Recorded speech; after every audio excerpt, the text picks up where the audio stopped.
ময়নার মা, আয় ময়নার মা, দরজাটা খোলো। ময়নার মা, গোলামের পুতে আজকেও মদ খায়? আর মদ খাবো না, আজকে শেষ।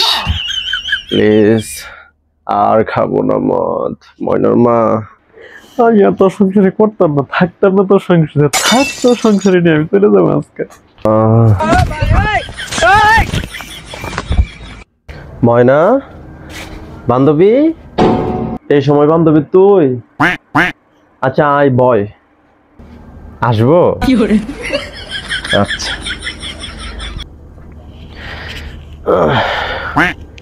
তারপরে বল বান্ধবী, তুই কেমন আছিস? ভালো না রে বান্ধবী। কে তুই ভালো নাই কে?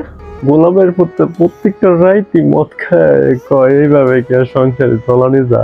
তোর জামাই বলি মাতলামি করে, রাস্তাঘাটে মদ টদ খায় পয়রা তাহে, এটা শুনছি মানুষের কাছে।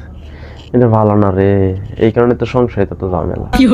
তুই আমার গেদা গেদা দুই যাচ্ছি বলান না, আমি কবে সংসারে ছেড়ে চলে যেতাম জানো?